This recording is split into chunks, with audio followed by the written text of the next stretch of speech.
Hello again, Struck Quap. Today I'm bringing you another build video for Torchlight 3 and this one is the Nethermancer Dusk Mage build with the Bane subclass. It's kind of like a 2.0 version of the Entropic Summoner build from some time ago that I made before the relic subclass changes, but the Nethermancer Dusk Mage Bane build is slightly different yet very similar. So you can see the timestamps in the description if you want to skip through certain parts of the video, such as the skills, the gears, etc. But as an intro, I'm gonna mention that the build, first of all, don't expect this build to be a meta build, don't expect it to be as strong as a properly set up Bane Realm Master. But it's still a fun build, and it's all about me trying to figure out a way on the summoner, just like I've done it with the sharpshooter, to stack up as many summons as I can and still use a nice damage skill to complement those summons. I love Entropy, and I also wanted to be doing a Holy Fury build. And since I really wanted to make a Holy Fury build, I decided to make this one be both about summons, about Holy Fury, and also use Entropy, because Entropy is just a great skill by itself. Even on any build, if you include Entropy, it's a decent Dusk Mage build.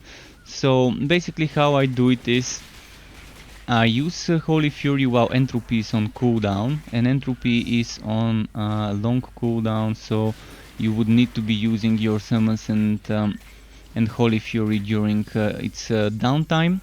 But in the end it's very good, because you keep slowing the enemies, and even Holy Fury does a decent damage. But keep in mind, this build is gonna get better once they fix Holy Fury. Holy Fury right now has a tier 3 bonus that is supposed to give it double the width, but it's not getting that double width. It still can do decent damage, so hope you like it. Let's start by showing you the skills first though. The skills I've decided to pick for this video are like follows. So we've decided to max out Holy Fury. It's level 8, but it's actually level 10 because of the +2 skill levels that I get to light and dark skills from my chest in Legendarium and helmet, the celestial helmet that I've got equipped. More about that in the gear segment. So this one is maxed out at level 10, even though it's only 8 points invested. This one is at level 6 only for the Holy Charge duration bonus, so it's level 4 but actually 6. On the dark side of things, keep in mind I'm level 59 when recording this, so eventually this will be level 8 but actually level 10. This is also 8 but actually 10. This one we use for the tier 2 bonus and as a movement escape mechanic. So this one I go for the tier 2. I don't keep it at tier 1, but I don't go for tier 3 either. Tier 2 seems to be fine. We want that mana regeneration.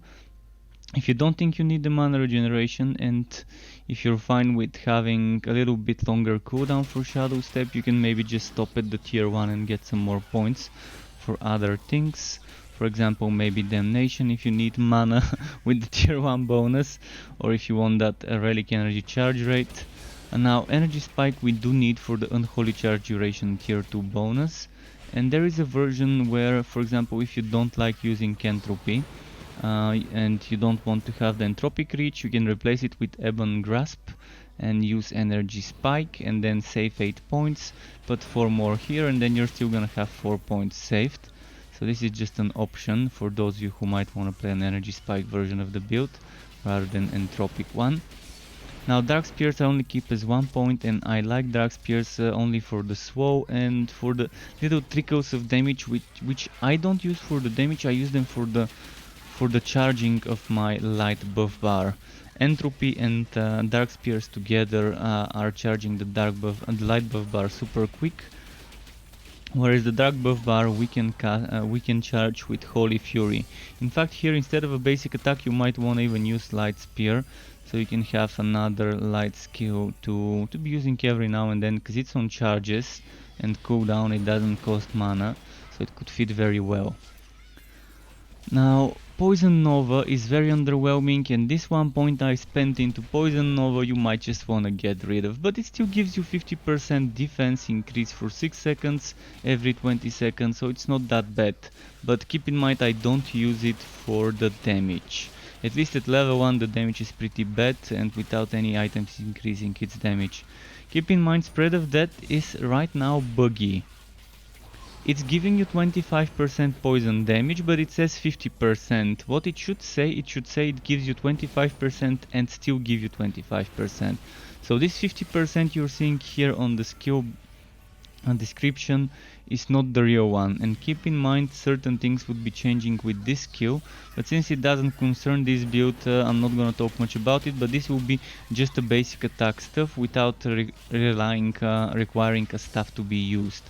So Spread of Death level 5 is super important because this 25% poison damage, I will quickly demonstrate how it works. It's gonna be easy to demonstrate it with these Breaches of Night. You can see the Breaches of Night, without them I don't have any poison damage. With them I get 1174, which if you calculate it probably would end up being 939 plus 25%. So they've already fixed it to not give you 50% because it used to give you 50%. And they just haven't changed it in the description, in the tooltip. So back to the skills. For the relic, Miasma is great because minions deal 100% more damage while Miasma is active. As a tier 3 bonus, that's why I maxed it out at 10 levels.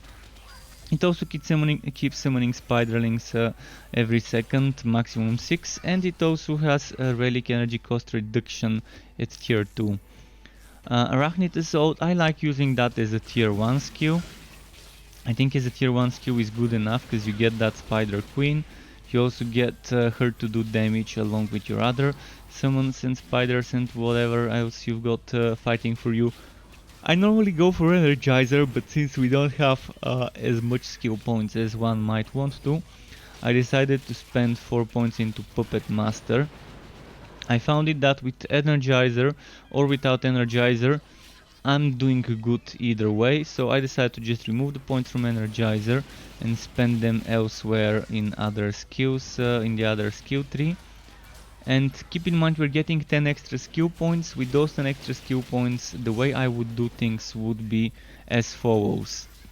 From those 10 skill points, 4 points are going into Holy Bolt to get the tier 2 bonus of 20% light skills damage for those two.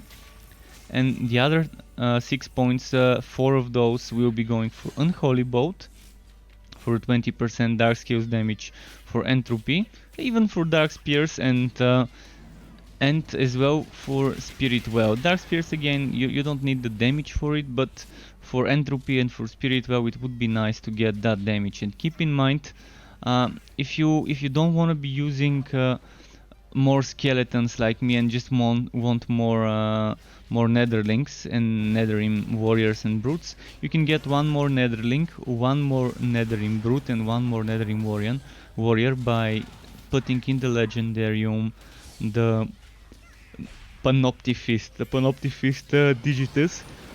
It's nice, it's definitely fun. It gives you one extra summon of each Netherin summer from this skill. And this would leave you with 2 points. Those 2 points I would probably spend into Puppet Master 1 point. And maybe Energizer or whatever else. For example, if you want Damnation tier 1 for extra mana return, you can just put 1 point, remove Light Spear from the skill bar and put it here and just use it, use Damnation. It's entirely optional what you do with that one remaining point. But yeah, I would say 4 points here, 4 points here, 1 point here, and the rest wherever. You might even want to get 8-legged allies. It would go well because you're gonna get like what, 2 spiders, not so bad. So pretty decent as a level 1. But they're kind of weak and they're melee, and by the time they reach an enemy, a lot of the times it would be dead, so it's kind of, I don't know, not that great. Now let's talk about the Legendarium. The Legendarium, I strongly suggest if using Entropy to get Molten Reach. It's amazing, it's amazing. And I also suggest using the Celestial chest in the Legendarium, so you can wear a blue chest like this one, or even a better. By better, what would I mean? I would mean the poison damage would be higher, like this, 900 something, and then instead of gearwork there, you would have something like percent poison damage.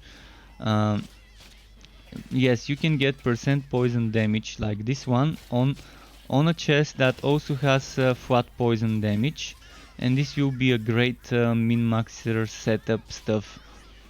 So that's why I suggest Celestial Curious goes here. And then for the other slot I'm using Bonerazor. If you don't want to use Bonerazor, I mentioned Panoptifist is a good option. Let me show you the Panoptifist. This is the Panoptifist. Another good option would be to experiment with the Vitality Extractor. It's not bad if you don't have any better options. Another good option might be to put a point into Consecration and try and using it to poison nearby enemies, but it needs to be nearby enemies. It needs to be inside the Consecration, so you need to be very close to them. So I'm not really a big fan of that. And you can also equip other celestial items while leveling up, other celestial items that you've out-leveled and you no longer want to wear. You can just salvage them at the enchanter and just equip them.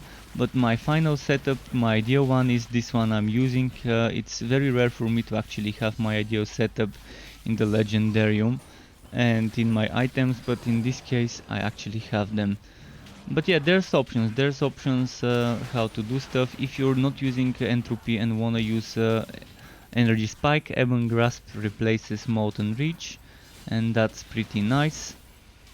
And yeah, I think that pretty much sums it up for the Legendarium. More about the gear and stuff in the next segment, but let's quickly talk about pet skills while we're at it. So I like using the crit chance aura. If you already have more than 40% crit chance, you might want to replace it, because 40% is the current cap of the crit chance. You can only wear one aura, so you have to pick between crit chance, movement speed, bok chance, and defense. For the other skills, I like using Screeching Stun, Immobilizing Strike, Battle Cry, and Healing Friendship. For different builds I use different things. In this build I decided instead of Screeching Stun to use Immobilizing Strike, but I am still using Healing Friendship and I'm still using Battle Cry for that extra damage. But if you do need defense, defensive posture, on this build I would suggest testing Necropopper if you get it. They don't seem to be strong. I haven't gotten it to test it with this build. I only tested it before on a different before the wipes on a different hero, and they weren't that strong. In fact, back then they weren't even spawning. So yeah, we'll see how this goes once I get it. But my suggestion is Deadlier Strikes, Battle Cry, Healing Friendship, and Immobilizing Strike, or Pass the Gas. And that's it for the skills. Let's talk about the gear next. And here we are in the segment where I'm going to talk about gear and suggested items for each SWAT, as well as suggested rows and affixes.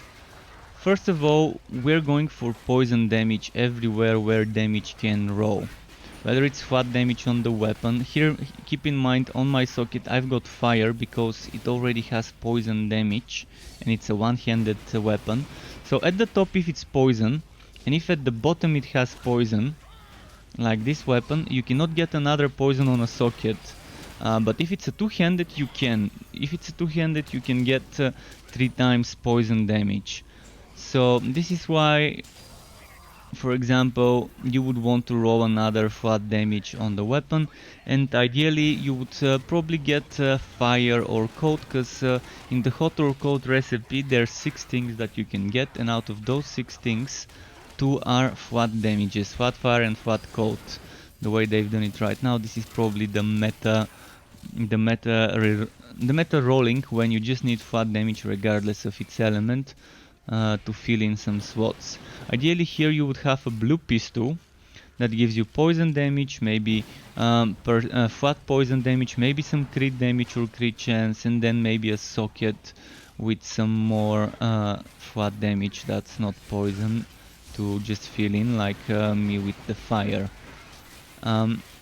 You would be wearing a Boneblocker ideally if you want more summons, and you would be swatting the Bonerazor in the Legendarium, and you would still be able to get the 10 total skeletons, 3 from this one, 3 from the Bonerazor, and 4 with the empowered effect, for a total of 10. Ideally you would be wearing those equipped pieces of the Celestial set. Celestial Mask for dark skill levels, Celestial Pauldrons to get those summons. If you don't want those 4 summons, those Netherlings, you can probably equip blue shoulders, it's not gonna be that bad. The Celestial Gauntlets is a must-have item. It's a must-have item, and it's very great to get it very early on in the game while you're leveling up. Hopefully you do get that work on your heroes in the early levels. Celestial Boots are pretty good to keep your mana up, and you've got a lot of cooldown skills with this build, which is Dark Spears, Spirit Well, Entropy ends up becoming a cooldown skill with that Molten Reach item, and what else have we got? Oh, and Shadow Step. So one, I don't think this counts. Oh, this counts too. So 1, 2, 3, 4, 5 skills with cooldown that can trigger this. So you can do something like this and keep those stacks up, and that's a lot of mana regeneration. You get 5, and with the set bonus another 5%. So pretty good to keep those up. Now here and here you would want blue armor and blue legs with, as I said, poison damage, flat and maybe percent poison damage or crit chance, things like that. And at the top I normally prefer going for defense, regular defense at the top, and then the sockets I go for either fire or poison, because my biggest banes, no pun intended here, my biggest problem, my biggest banes would be poison hazards and fire hazards, like the blazing modifier or the toxic end, acid end, or whatever it's called. They do a lot of damage per second, and it's nice to have a little bit of defense to survive those before you realize you're taking damage. Now, talking about rows, what rows to look for. I said already defense, flat damage, percent damage. You can also get percent damage on boots. So if you're swatting celestial boots in your legendarium, you could wear blue boots with percent damage, but you can't get flat. Evasion is also nice, and if you go evasion, try to get close to the 40% limit, and then block is also capped at 40%. So if you go for stacking block chance and evasion, you would have a lot of survivability, but that means you would also be sacrificing defense. So whenever you're taking damage, you would be taking a lot, but you won't be taking damage as often. Right now I decided to not go for evasion much, and that's mostly because of what I got from my items. This one gives me block, this one gives me block, and I decided to just use the shields, which is also some more block. Ideally, if I want to get evasion, probably it would be nice to get it from the boots. Mana regen per second on boots and helmet. I strongly suggest trying to get mana regen per second on the boots and the helmet. If you want more skill points, helmets can roll with +1 to a specific skill. And you can get up to 2 of those on a helmet, at least from the blue ones. Crit chance is nice, crit chance caps at 40%, so keep that in mind. Crit damage is nice, it caps at 300%, also keep it in mind. Energy generation and energy cost reduction for the relics is great. Gear work is okay, but it's not something I would prioritize, but it's nice. More gear work means more items, and more items means more chances of getting a legendary, because each item you find rolls the dice, whether it's white, green, etc. And with gear work, if you proc it, if you proc the gear worky drop, it never drops white items. It's always gonna be green or better when it's a wookie drop. So gear work goes up to 100, and keep that in mind because you can get it past 100 with, for example, maps can give you 25% gear work. I don't have one to show you, but you can get 25% from blue maps and 50% gear work from orange maps, from legendary maps. So make sure to switch out some items if you are doing maps like those, to not go over the limit, to not overkill it. Poison damage you might also want on your pet tax, and here on this one I really like using the Dryad's neckband. I don't have it right now, so I'm just switching between different immunities when doing different maps. But yeah, ideally I go for attack speed and chance to reduce the cooldowns of the pet along with poison flat damage. And as for items you might want for the pet, token of rapid bartering is this thing. This is something that's great. You might want that token of rapid bartering if you are gonna be picking up everything that drops and sending the pet to the town a few times during the map. This is great. Another thing that's nice is the one that revives your pet if you think it will be dying, if you notice your pet dying a lot of the time, which is, was it Phoenix? Let me check what it was called. Phoenix token, yes. And another thing that's not bad is invigoration, because it resets the cooldown so the pet can use its skills more often. There's other things you can experiment with, for example the Ancient One token with more summons is pretty interesting with this build. There was this one that poisons enemies, seems to synergize with the build, or you can just use a Nova, Fire or Shock. In any case, this pretty much sums it up for the pet stuff. What other affixes did I miss?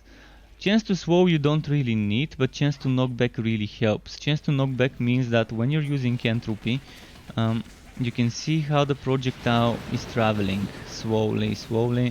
So each time you knock back an enemy, it means it might end up getting hit again. There's a limit of how much knockback you might want, because if you knock them back too much, they would go outside of the range. But you need to have a lot of knockback to reach such a state where you would be hurting yourself and your DPS. So 20-30% knockback is probably pretty decent if you can get it for builds with Entropy or Energy Spike. What else did we miss? Mana cost reduction for some of the skills you use is not bad. It's not a priority, but it's decent. And avoid basic attack stuff, basic attack damage, basic attack speed and stuff like that. Avoid it. You don't want it. And I think I'm pretty much done talking about this. Oh yeah, damage to certain skills is not bad. Damage to certain skills is not bad, like damage to dark skills, damage to light skills, damage to entropy, mana cost reduction for Holy Fury maybe, things like that. So play around with stats, check what drops work for you, what drops don't work for you. Use mine as a suggestion, as a base that you can maybe build upon later and expand. And let me know if you find some weird nice ways to play this build that are different than mine. Again, mine is just a sample, just an example of how things can be done. You don't have to do the build one-to-one exactly like mine. So enough about the gear, let's show you some more gameplay and talk about my skill rotations next. And here we are at the gameplay segment where I talk about how to play the build, how I rotate my skills and other things like that.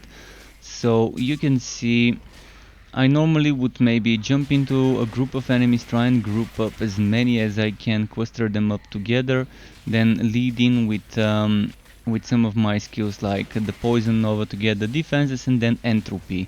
I'm gonna do Entropy, I'm gonna do the summons, and I will then start DPSing with Holy Fury and using things like Dark Spear, for example. I'm trying to make sure that the Dark Spear and Entropy hit as many enemies as I can, so they would get the light buff bar up as fast as they can, and then the rest I'm trying to make sure that while Entropy is in a downtime, to be hitting as many enemies from the survivors after the first Entropy as I can with Holy Fury, so that we can build up the dark bar as fast as we can. And when I think it's necessary, I would use Miasma for that extra damage boost for us and the summons, and of course eventually when I have it ready and I think it's time to use it, I would also use the ultimate skill, the big relic skill, which is Arachnid Assault in this case. There's nothing too difficult about playing this build, it's no rocket science, just keep your summons up, keep your buffs and debuffs up when they're needed, and keep spamming Entropy when it's ready. Group up the enemies, line them up nicely. Keep in mind that since Holy Fury is like a straight piercing beam, you might want to line up the enemies rather than shooting like that. See, if I had them all lined up, 3 of them in a straight line, I could have just DPS'd them like right now at the end, where I attacked 2 enemies together rather than one by one. So yeah, just group them up. Spend a few seconds grouping the enemies, getting them all to spawn up, because this game is designed in such a way that the enemies are not pre-spawned. You have to go around and trigger their spawns and then just maybe take them to a choke point. Choke points are your best friend. And keep in mind that you might wanna maybe try and build up the buff bar before you severely try to DPS a boss. But yeah, apart from that, I hope you enjoyed and that it was fun seeing this build. So this pretty much sums up the build. If you'd like to get notified when I upload more content, you can subscribe to my channel and hit that bell button to not miss the content update notifications. The content you would expect to see on my channel is builds and guides and info news videos, as well as other type of content for wooters of all sorts, RPGs, ARPGs, tactical RPGs, shooter wooters, and other things in between. Thanks for watching, keep it cool, struck up, and until next time.